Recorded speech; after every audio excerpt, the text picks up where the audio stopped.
അനുദിന വിശുദ്ധർ മാർച്ച് 6 വിശുദ്ധ കോളറ്റ്. 1381 ജനുവരി 13 ഫ്രാൻസിസിലെ പിക്കാഡിയിലുള്ള കാലീസിലെ ബോയിലറ്റ എന്ന മരപ്പണിക്കാരന്റെ മകളായിട്ടായിരുന്നു വിശുദ്ധ ജനിച്ചത്.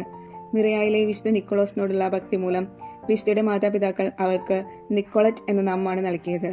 അവൾക്ക് 17 വയസ്സായപ്പോൾ ആശ്രമത്തിയുടെ സംരക്ഷണത്തിൽ അവളെ ഏൽപ്പിച്ചുകൊണ്ട് മാതാപിതാക്കൾ മരണമടഞ്ഞു. ബേഗൂസിന്റെയും ബെനഡിക്റ്റൻ സഭയിലുമായി തന്റെ ആത്മീയ ജീവിതം ആരംഭിക്കുവാൻ വിശുദ്ധ ശ്രമിച്ചുവെങ്കിലും അവൾ അതിൽ പരാജയപ്പെട്ടു. തുടർന്ന് അവൾ തന്റെ സ്വത്തുക്കൾ മുഴുവൻ പാപങ്ങൾക്ക് വീഴ്ച കൊടുത്തതിനു ശേഷം വിശുദ്ധ ഫ്രാൻസിസിന്റെ 3-ാം സഭയിൽ ചേർന്നു. അവൾക്ക് 21 വയസ്സുള്ളപ്പോൾ ആശ്രമാധിപ കോളറ്റിന് കോർബി ദേവാലയത്തിന് സമീപത്തെ ഒരു ആശ്രമം നൽകി. അവൾ അവിടെ വളരെ അച്ചടക്കത്തോടു കൂടിയ ആശ്രമ ജീവിതം ആരംഭിച്ചു. കുറക്കാലം കഴിഞ്ഞപ്പോഴേക്കും അവൾ വളരെയേറെ പ്രസിദ്ധി ആർജിച്ചു കഴിഞ്ഞിരുന്നു. നിരന്തരമായ പരീക്ഷണങ്ങൾ അവൾ അനുഭവിക്കേണ്ടി വന്നു. ഈ അധ്വാനങ്ങളുടെ ഇടയ്ക്ക് പിശാച് അവളെ അങ്ങേയറ്റം പരീക്ഷിച്ചു. കോളറ്റ് അവയെല്ലാം ജയിച്ച് 1447 മാർച്ച് 6 ഭാഗ്യമരണം പ്രാപിച്ചു.